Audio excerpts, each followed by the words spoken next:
commencer avec une petite chanson. Vous la connaissez certainement tous.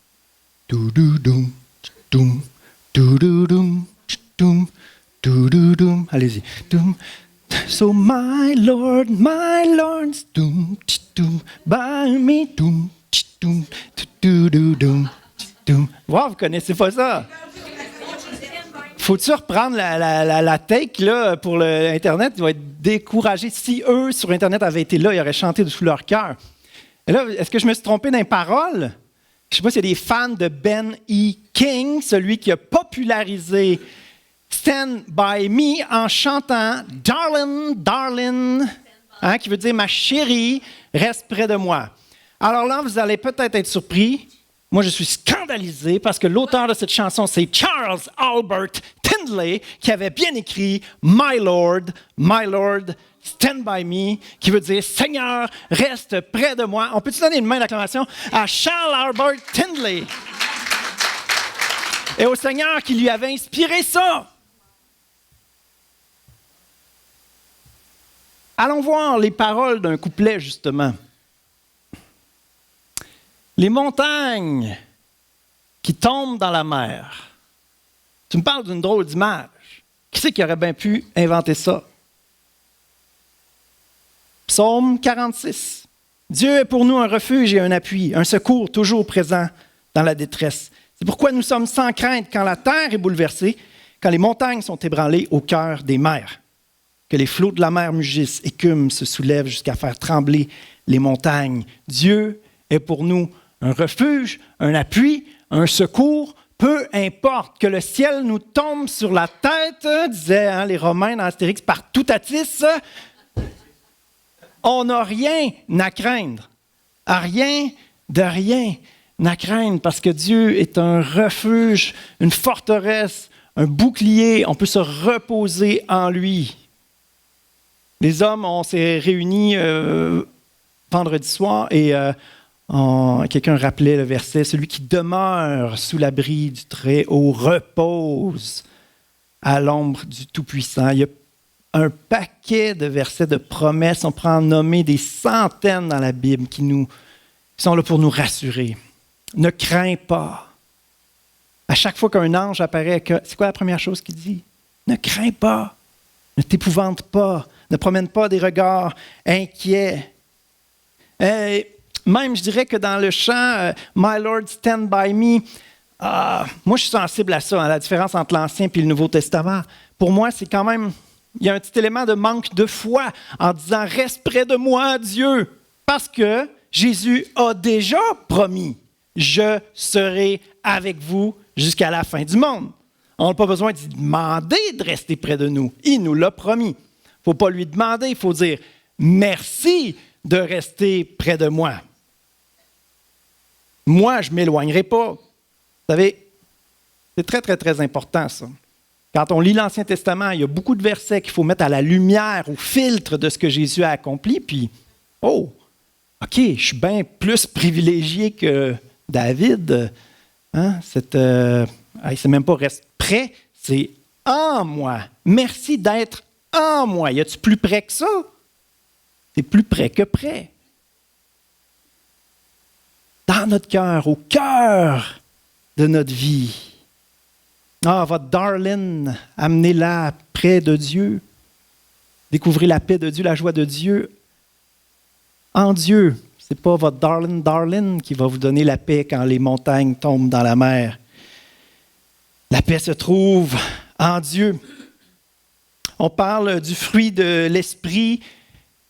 Le fruit de l'esprit, c'est le fruit de l'esprit. Ce n'est pas le fruit de ma darling près de moi, c'est le fruit de l'esprit. Donc, c'est un fruit. Dieu, il est parfait, il fait les choses à la perfection. La paix parfaite, la paix de Dieu en nous, l'esprit en nous qui dépose des semences, qui pousse et qui donne un fruit de paix. Quand on parle de la paix, on parle de la paix de l'âme, être tranquille. Aujourd'hui, on va utiliser le mot zen. On aime les mots asiatiques. Zen, ça veut dire une puissance tranquille. On a ça en dedans de nous, le Saint-Esprit, qui est tranquille et qui est puissant. Une puissance tranquille. en paix. On a une force qu'on peut puiser en Dieu. On peut être détendu, confiant. La paix, c'est aussi dans l'environnement autour de nous. L'absence de guerre, on va dire, on est un pays en paix, il n'y a pas de guerre, pas de cataclysme, c'est paisible, il n'y a pas de danger, on est en paix. Et on peut parler d'un groupe d'individus aussi. L'harmonie dans une famille, dans une équipe de travail, la paix, la joie de travailler ensemble. On parle de la paix de l'esprit, la paix de Dieu. Et à chaque fruit qu'on aborde, jusqu'à maintenant on a parlé de l'amour, de la joie, de la paix, il faut saisir on a de quoi saisir là, dans le fait que c'est des vertus qu'on connaît bien et qu'on entend souvent parler, mais celles de Dieu. Donc parfaite, qui veut développer en nous. C'est plus grand que nature. C'est surnaturel. Et c'est extrêmement puissant. C'est la paix de Dieu, c'est vraiment, vraiment, vraiment la paix de Dieu. Philippiens 4, 6, 7, la paix de Dieu qui dépasse tout ce que nous pouvons comprendre, gardera vos cœurs et vos pensées unis au Christ Jésus.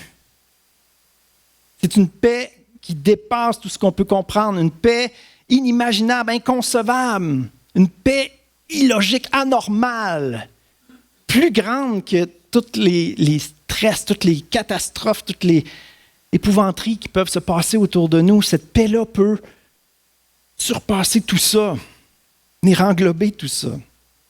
Le titre du message, c'est « Divinement en paix ». À chaque fois, j'essaie d'ajouter cet élément-là pour être sûr qu'on sache de quoi qu'on parle. On ne parle pas juste d'être en paix, d'être paisible, de ne pas être inquiet. On parle d'être divinement en paix. Sûr que c'est la paix de Dieu, un verset, on en veut-tu un autre? Jésus, c'est Dieu? Ah là, l'Église, come on, là. Ouf, l'été est dur, hein? Est-ce que Jésus est Dieu? Il faut revoir notre doctrine, là, peut-être un peu, là. On va recommencer à la base. On croit en un Dieu trinitaire, on croit en Jésus.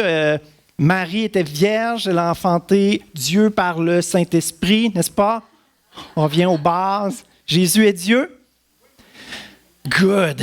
Jésus, quand il est parti, il priait pour ses disciples. On sait qu'on en a besoin.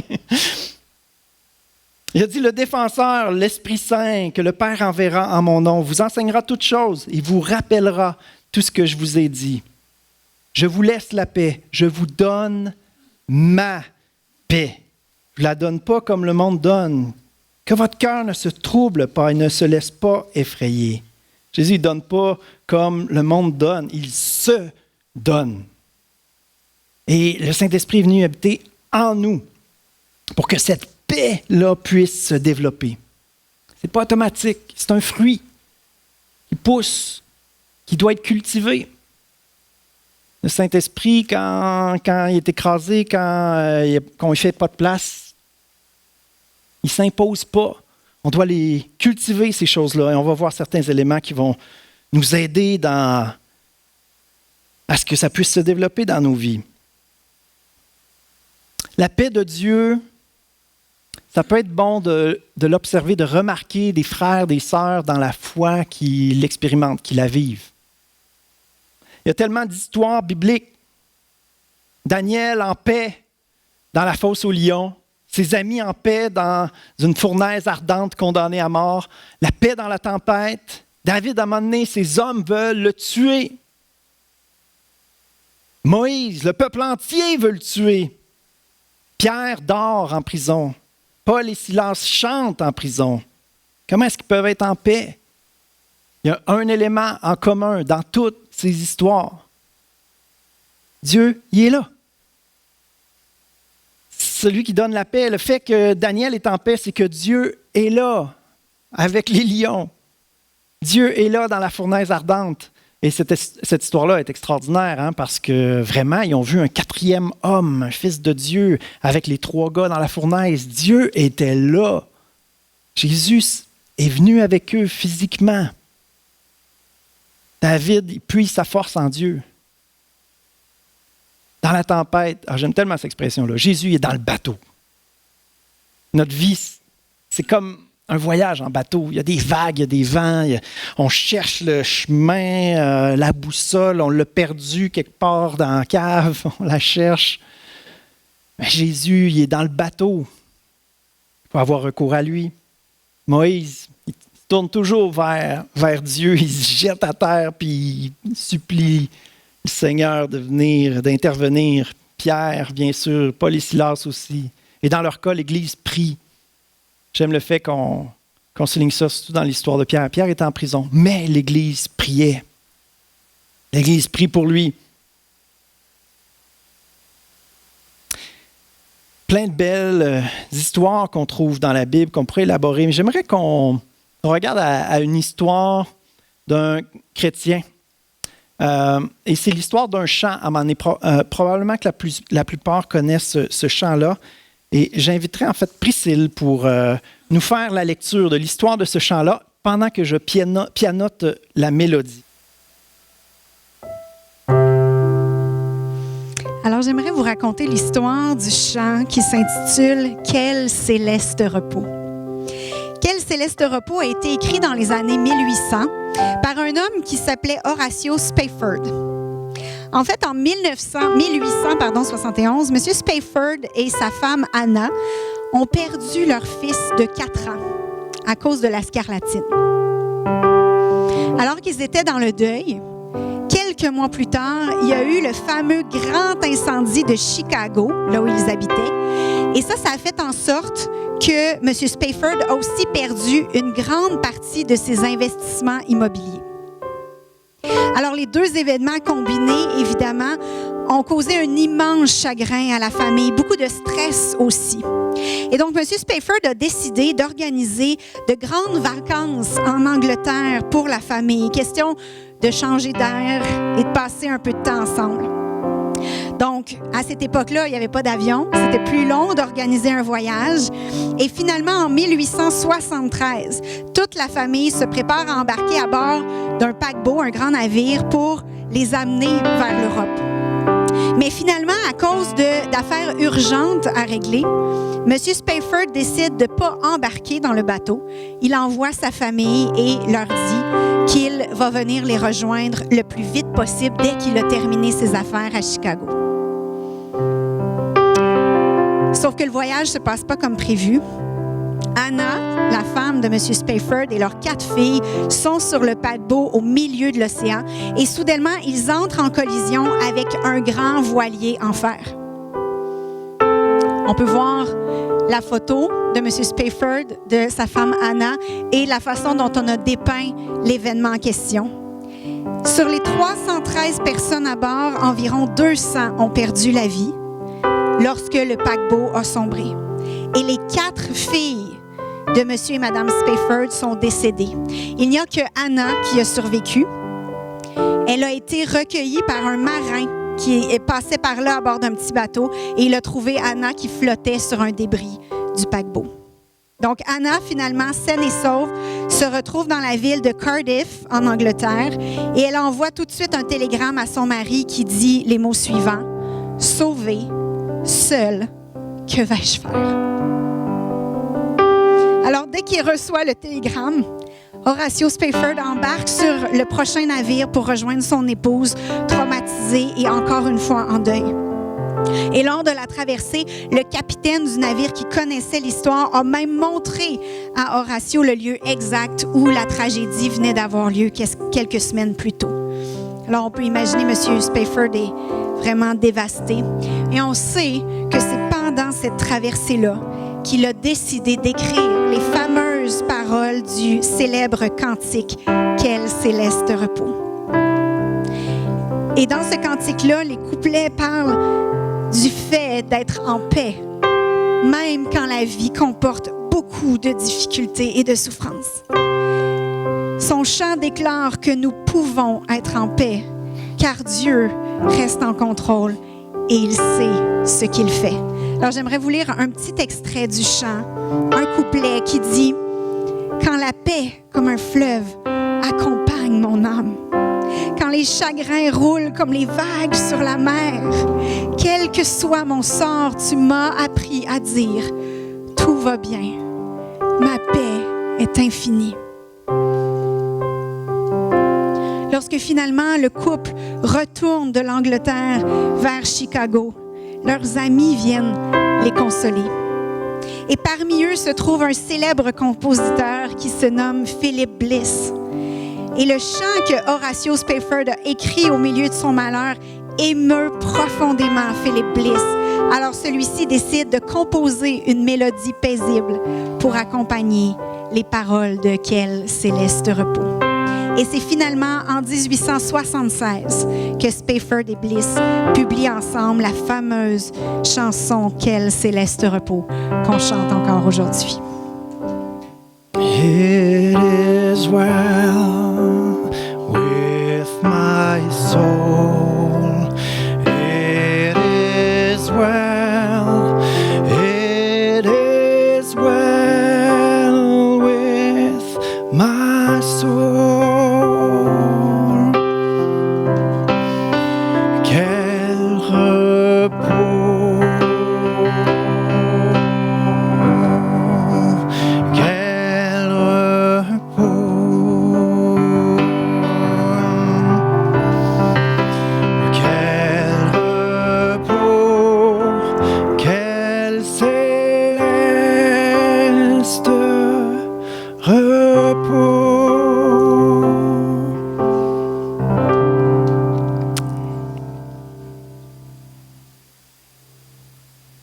Aïe, aïe, aïe. On chante quel repos, puis souvent on prend ce chant-là pour des funérailles, mais en fait, l'original en anglais, c'est « It is well with my soul ». Ça veut dire « Mon âme est en paix avec ce qui se passe, malgré le fait que ces choses-là se passent.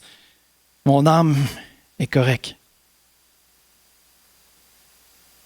Littéralement, ce serait « c'est correct avec mon âme », c'est OK pour mon âme. Une paix qui surpasse l'intelligence. Le fruit de l'esprit, c'est quelque chose qui pousse naturellement.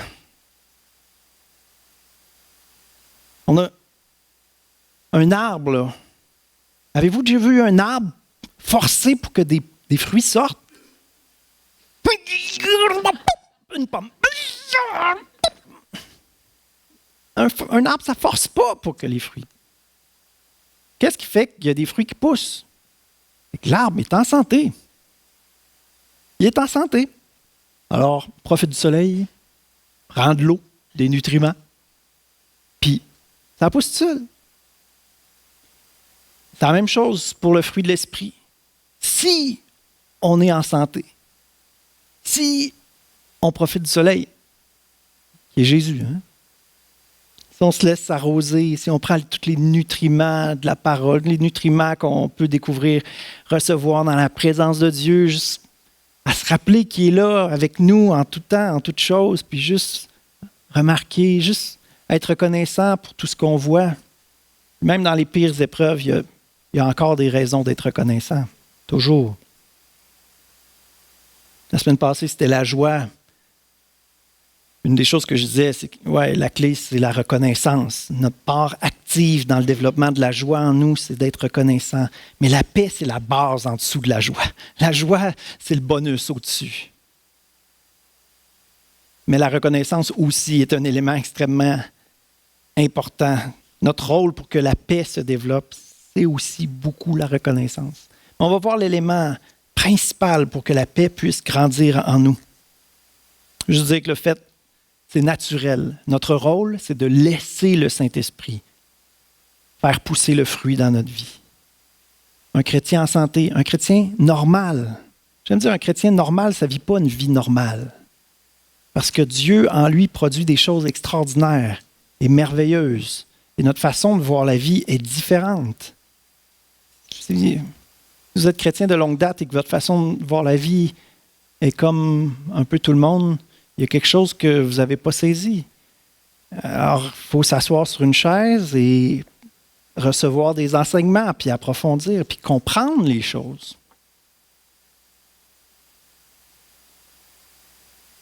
Dieu, c'est un bon agronome. Sa science maraîchère est parfaite. Il faut le laisser travailler notre cœur. Sa quiétude, sa tranquillité, sa capacité à se reposer. C'est sûr qu'on veut tout ça. Tout le monde veut ça. Hein? Il y a plein de stress, surtout aujourd'hui, plus que jamais. Je pense que l'être humain est plus stressé que jamais. Alors que tout va mieux que jamais. On a du confort et de la sécurité plus que jamais. Quelques clés pour que la paix puisse se développer dans notre cœur. Le premier est un peu niaiseux. La désirer. Je parle de la désirer sérieusement, la désirer vraiment. Les choses de Dieu, si on laisse les choses aller, ça ne se développe pas en dedans de nous. J'aime Hébreux 4:11 qui dit « Cherchons de tout notre cœur à entrer dans ce repos ». C'est un beau gros chapitre, le chapitre 11 de Hébreux, qui parle d'entrer dans le repos, une nouvelle façon que Dieu fonctionne avec les êtres humains. Depuis que Jésus est venu, il y a un repos, il y a une paix à vivre, à découvrir. Et ça dit, cherchons de tout notre cœur. Cherchons, aspirons. Efforçons-nous d'entrer dans ce repos. C'est la version biblique que la plupart des gens connaissent. Efforçons-nous. Efforce. Ça demande des forces. Ça ne demande pas des forces pour abattre des ennemis. Ça demande une force contre nous-mêmes, pour arrêter justement de le faire par nos propres forces. C'est comme contradictoire, peut-être, vous direz. Arrêtez de se débattre. Arrêtez de... La paix, elle vient quand on arrête, quand on reste tranquille, on reste calme. C'est comme contradictoire. Hein? Nous, on reste calme, puis Dieu nous donne sa paix. On va voir comment ça se développe encore plus précisément. Ce qu'il faut comprendre, c'est que la paix et la foi vont de pair. La paix et la foi vont de pair. Notre paix spirituelle, le fruit de l'esprit qui est la paix, va se développer au fur et à mesure, va pouvoir se développer au fur et à mesure que notre foi augmente. Si on le désire. Si on ne le désire pas, la paix, elle ne se développera pas. Mais il faut que notre foi augmente pour que notre paix puisse augmenter. Dieu donne la paix, mais elle dépend de notre foi. De la même façon, c'est par grâce que vous êtes sauvés. Oui, tout vient de Dieu, tout ce qui est bon vient de Dieu, mais par le moyen de la foi. De la même façon, la paix nous est donnée, mais c'est par la foi qu'on peut la recevoir, l'acquérir. En toute chose, c'est comme ça. Notre confiance dépend de à qui on fait confiance. Faire confiance puis la foi, c'est synonyme, là. Hein? Avoir foi en Dieu, c'est faire confiance à Dieu. Notre paix dépend de à qui on fait confiance. Par exemple, vous confiez les travaux de votre maison à quelqu'un vraiment d'incompétent qui fait les choses tout croche. Allez-vous être en paix? Non. Voilà. Vous confiez vos finances au meilleur expert financier extraordinaire. Est-ce que vous êtes en paix? Ah, là oui. Ça dépend d'à qui on fait confiance. Tu t'es inscrit dans la meilleure école avec la meilleure réputation. Tu sais que si tu passes au travers tes études vont être reconnues, ça va pouvoir t'ouvrir les portes. Tu es en confiance, tu es en paix parce que tu as confié ton cheminement professionnel à une école qui est reconnue. Quand c'était le Moyen-Âge puis qu'il y avait des guerres entre un paquet de peuples là, autour, là, si tu étais dans le plus gros château, sous le Seigneur avec la plus grande armée, là, tu étais confiant, tu étais en paix. Parce que ta situation, ta sécurité était entre les mains de quelqu'un de confiance. Ésaïe 30:15 dit « Voici la parole du Seigneur, le Dieu saint d'Israël. Vous serez sauvés seulement en vous tournant vers moi et en restant calme. Votre seule force, c'est de rester tranquille et de mettre votre confiance en moi. » Notre paix puis notre foi, le fait qu'on fait confiance en Dieu, dans la tempête, dans les difficultés, dans la pression, je choisis de faire confiance en Dieu. Dieu il est plus grand que mes épreuves, donc sa paix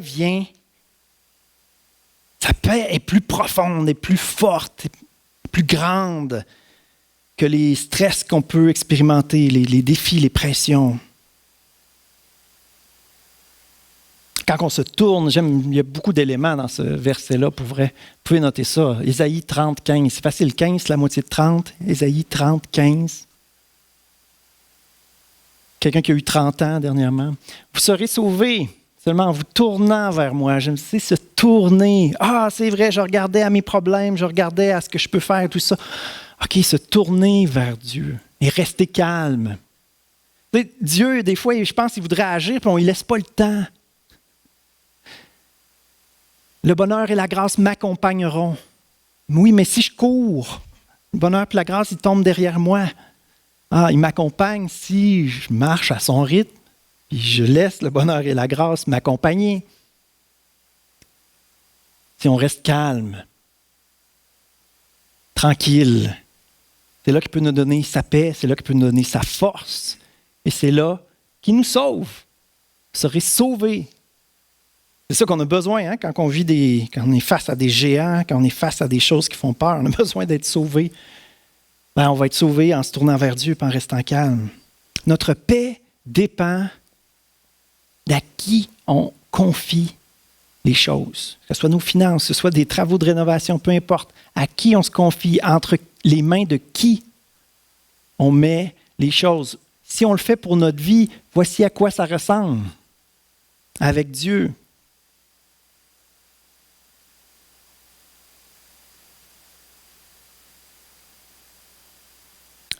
Il n'y avait pas une 15e diapo avec la planète entre les mains de Dieu? Voilà. Paix et foi vont de pair. Notre vie entre les mains de Dieu. C'est le Créateur des étoiles qu'on a chanté tout à l'heure. Hein? Créateur des étoiles, mon secours est en toi. C'est ça, le Créateur des étoiles, le Créateur de la terre, le Créateur de la vie. Celui qui a tout entre ses mains. Pensez-vous qu'il peut gérer nos problèmes s'il peut gérer l'univers?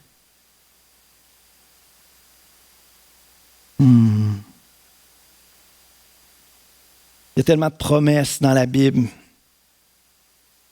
Se reposer en Dieu, celui qui s'abrite, celui qui demeure sous l'abri du Très-Haut, repose à l'ombre du Tout-Puissant. On peut mettre cette photo-là. C'est ce qu'on appelle dormir comme un bébé. Lui, il le fait littéralement. Dormir sur ses deux oreilles, se reposer sur ses promesses, se reposer en lui. Je dis toutes des choses qu'on sait déjà, hein? Y a-t-il quelqu'un qui a appris quelque chose? Dieu, c'est le créateur de l'univers? Oui, donc, s'occuper de nos affaires, ça devrait être pas si pire pour lui. On le sait tout ça. C'est quoi le problème? C'est qu'on l'oublie. Hein? On inclut la personne qui parle. On l'oublie. On oublie que Dieu est encore... On sait ces choses-là. On connaît Dieu. On sait que Dieu, c'est un refuge, une forteresse, un bouclier, un appui, un secours, un défenseur. Dieu, c'est notre sauveur, notre libérateur. On sait ces choses-là. Ce qui reste à faire, c'est de s'en rappeler. S'en rappeler. On sait ces choses-là. On sait ces choses-là si on a écouté, si on les a entendues. On sait ces choses-là si on lit la parole de Dieu qui est pleine de promesses. Et pas juste la lire vitement, puis c'est terminé, mais la méditer. Méditer les Écritures. Ça veut dire s'en rappeler dans notre tête, puis y repenser. Et c'est là que ça passe de notre tête à notre cœur, à notre âme, et que notre âme peut être en paix. On sait toutes ces choses-là, mais il faut que ça descende dans le cœur, puis il faut qu'on s'en rappelle. C'est quand les semences sont là, mais quand on médite, quand on passe du temps, quand on fait juste se rappeler que le Seigneur est toujours là avec nous, c'est là que ça pousse, ça se développe. C'est notre part à jouer pour que ça puisse se développer à l'intérieur de nous. Amen? Bon, là, on n'a rien appris jusqu'à maintenant, fait que je vais essayer de passer à un autre aspect, OK? Je veux parler d'à quel point cette paix est puissante. Cette paix est extraordinaire. Elle peut créer quelque chose d'incroyable pour ce monde, quelque chose de divin. Oui, cette paix est là à l'intérieur de nous, mais cette paix peut tout changer. Les fruits de l'esprit, oui, c'est quelque chose d'intérieur. La paix, la joie particulièrement, c'est quand même des sentiments. Il y a un aspect émotionnel, un état d'âme. Mais tous les autres fruits, c'est très relationnel. C'est très à travers les émotions que ça se manifeste. Bon, c'est sûr, notre non-joie va pas mal gâcher le party des autres, là. Notre non-joie, notre non-paix va être contagieux ou infectieux. Mais tous ces fruits-là ne sont pas juste pour nous. Ils sont pour les gens autour de nous. Le premier, c'est l'amour. Et l'amour, ce n'est pas pour notre petit nous-mêmes. Alors, voici la paix, ce qu'elle peut créer, ce qu'elle peut faire dans les relations. Puis, voici c'est quoi le but de Dieu, le rêve de Dieu à travers ce que Jésus a accompli. Ce que Dieu a voulu faire. Colossiens 1:20. Il a voulu par Christ tout réconcilier avec lui-même. Juste, on s'arrête ici. Réconcilier, c'est quoi une réconciliation? C'est quand il n'y a pas la paix entre deux personnes et que tout d'un coup, il y a la paix. Il y a eu pardon, il y a eu réconciliation, puis là, il y a une relation qui est restaurée. C'est ce qu'il a voulu par Christ, tout réconcilier avec lui-même. Aussi bien ce qui est sur la terre que ce qui est dans le ciel, en faisant la paix à travers lui par son sang versé à la croix. Quand on lit Jean 3,16, Dieu a tant aimé le monde, c'est pas le people, c'est pas les gens. C'est pas juste Dieu a tant aimé les gens qui a donné son Fils, c'est le monde dans le sens cosmos. Dieu est vraiment, mais vraiment grand, puis ce qu'il fait est tellement plus grand que tout ce qu'on peut concevoir. Alors quand ça dit ici tout réconcilier avec lui-même, c'est sa création. À commencer par son élément préféré de la création qui est nous. Et ce que ça donne s'il peut tous nous réconcilier avec Dieu, ça ne se fait pas à l'échelle planétaire, n'est-ce pas, malheureusement? Quiconque croit en lui, c'est quelques quiconques. Mais nous, on fait partie des quelques quiconques, n'est-ce pas? Ceux qui ont cru en Dieu, qui ont mis leur confiance, leur foi en lui. Donc, par Christ, ce qui s'est passé, c'est qu'on a été réconciliés avec Dieu. On est en paix avec Dieu. C'est un message de réconciliation avec Dieu que Jésus est venu proclamer. Donc, quelle est la plus puissante manifestation de paix sur terre possible? La plus puissante manifestation de paix sur la terre qui est possible. Un groupe d'individus qui peuvent expérimenter et développer cette paix-là.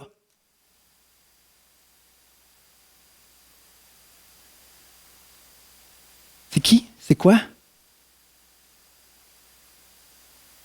C'est l'Église! C'est l'Église! Je le dis avec les dents serrées puis en bougeant un peu de façon malaisante parce que quand on regarde à l'histoire de l'Église, mais misère! Comment ça? On ne le vit pas? Je nous pose la question. On est tous réconciliés avec Dieu. On est un avec lui. On est supposé être un avec lui. Toutes les dissensions, toutes les divisions.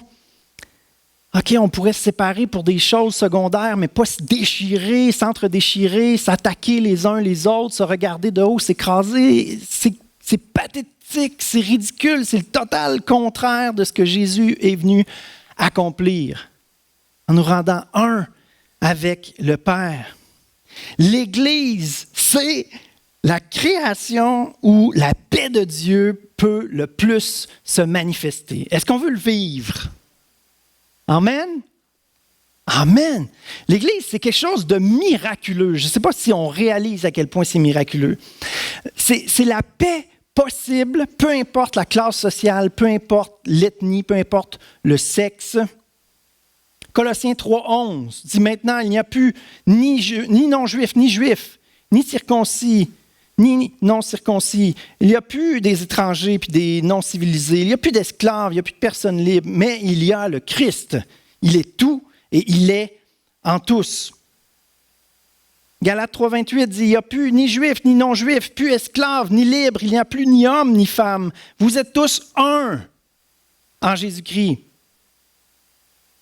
Peu importe la classe sociale, celui qui a du succès, qui réussit, puis la personne qui est invalide, qui ne peut pas travailler, ils peuvent être frères et sœurs, puis avoir une communion ensemble, puis partager, échanger, apporter l'un à l'autre, grandir ensemble. Hommes, femmes, complémentaires, différents, mais égaux, appelés à servir le Seigneur de façon égale dans l'Église, chacun manifestant ses dons. L'ethnie, prenons un des exemples les plus spectaculaires en regardant cette photo.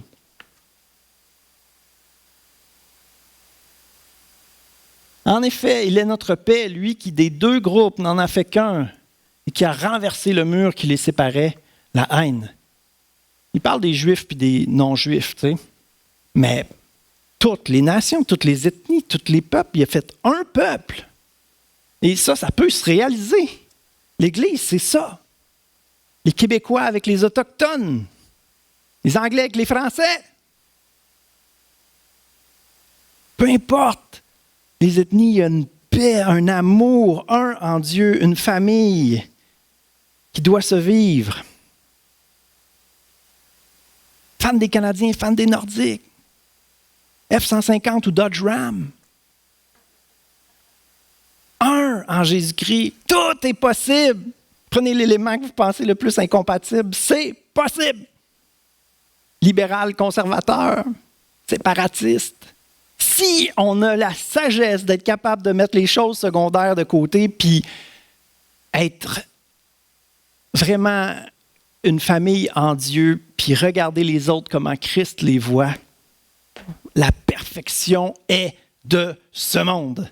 C'est l'œuvre de Dieu dans les chrétiens, dans les frères et sœurs qui sont ensemble, qui grandissent ensemble. La perfection est possible sur terre. Elle est en processus, elle se développe, elle grandit. C'est le royaume de Dieu sur terre jusqu'au jour, au grand jour où le Seigneur va compléter tout ça. Il a rendu ça possible par Christ à la croix, de tout réconcilier avec lui. Mais c'est à nous de le vivre de mieux en mieux, de plus en plus, de le manifester, que les gens viennent et découvrent un endroit où il y a une famille, il y a une paix qui surpasse l'intelligence, tellement une paix qu'elle se manifeste dans les relations, en s'offrant du soutien les uns les autres par l'amour de Dieu en nous. C'est vraiment une des directives centrales pour l'Église. 2 Corinthiens 13, 11, que la paix de Christ à laquelle vous avez été appelés pour former un seul corps règne dans nos cœurs. C'est ça qui se passe, c'est que ça règne dans nos cœurs et ça se diffuse dans nos relations. On l'expérimente pour nous-mêmes dans nos difficultés et on se met à être des ouvriers de paix. On aide les autres à retrouver la paix. Et un ministère de réconciliation, un ministère de paix dans les relations. J'aime le fait que la paix règne. Que la paix de Christ règne. La paix, c'est une personne? Non. Donc, c'est à qui d'imposer le règne de la paix? C'est à nous. Que la paix s'installe, s'impose. Ici, c'est la paix qui règne. Ça veut dire quoi, ça? Ça veut dire quand un des ministres de réconciliation que nous sommes voit quelque chose qui est contraire au cœur du prince de la paix, le chef de l'Église, la tête du corps, contraire à ce que Jésus est venu faire, accomplir. Quand quelque chose se passe qui est contraire à ça, on fait « Hey, attention, ici, là, c'est la paix qui règne. Qu'est-ce qui se passe dans ton cœur? C'est quoi la tempête? Attends un peu, on va mettre Jésus dans le bateau, là. Il va ramener la paix. Hein? On va aller voir ton frère, ta sœur, tu as des difficultés. La paix va régner. Extraordinaire. Formidable. C'est à nous de l'imposer. Tout ce qui est méfiance, soupçon, médisance, tout ce qui est contraire aux œuvres de l'esprit, c'est les œuvres de la chair. Ça vient amener dissension, ça vient amener des blessures, ça vient amener du mal. Le royaume de Dieu, un concept qui nous dépasse un peu. Romains 14, 17. Le royaume de Dieu, c'est quoi? C'est la justice, la paix et la joie par le Saint-Esprit. Notre justice, c'est Christ, premièrement. Puis la justice dans la Bible, c'est pas mal toujours une question de prendre soin des pauvres. Il y a des injustices sociales. Les riches prennent soin des pauvres, les forts prennent soin des faibles. La justice qui règne, c'est l'amour qui règne. C'est une des façons que l'amour se manifeste. Le royaume de Dieu, c'est ça, la justice. Dans notre société, les inégalités, les personnes défavorisées qui n'ont pas d'opportunité pour progresser dans la vie. On est appelé des ambassadeurs de ce royaume-là, qui contribuent à ce que la justice, la paix, la joie se développent.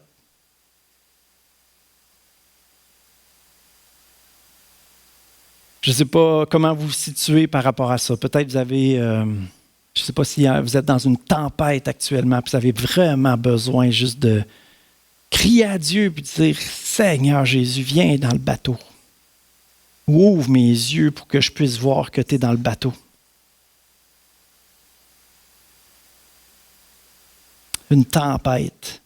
Vous avez besoin de cette paix qui surpasse l'intelligence. Si c'est votre situation, il ne faut pas que vous partiez d'ici sans qu'on prie pour vous. On a besoin de nos frères, de nos sœurs. On a besoin de Dieu. Dieu il aime utiliser nos frères, nos sœurs. Il n'a pas créé l'Église qui est un corps pour les autres. Il a créé l'Église qui est un corps pour vous, pour moi. Surtout quand on a besoin de quelqu'un pour nous récupérer. Peut-être que vous êtes face à des géants, des choses, des défis vraiment importants, puis vous avez besoin du commandant des anges qui va venir vous fortifier pour aller chercher les victoires. Vous avez besoin. Mais je tiens à ce qu'on prenne un temps, parce que la paix, elle se trouve en Dieu. La paix, elle se trouve dans la présence de Dieu. La paix, elle se trouve à se rappeler que Dieu est là, puis que Dieu peut et veut nous donner sa paix. Donc on va prendre un temps en terminant dans la présence de Dieu, puis juste qu'il puisse ramener la paix dans nos cœurs, juste parler chacun en fonction de nos défis. Est-ce qu'on peut juste courber les têtes puis s'en remettre au Seigneur? On veut se confier en toi. On veut mettre nos défis entre tes mains, Seigneur. Toi, le Créateur de la vie. Toi, mon Créateur. Toi qui sais tout, qui vois tout, qui peut tout. Je mets tout entre tes mains. Je veux me reposer en toi. Je veux goûter à cette paix qui surpasse l'intelligence. Alléluia, afin que je puisse devenir un ministre de la réconciliation, un ambassadeur du royaume de paix que tu veux installer pour que la paix règne au milieu de nous. Oui, je vais être un ouvrier de paix qui te ressemble, toi, Jésus, le prince de la paix. Alléluia, dans le nom de Jésus. Amen.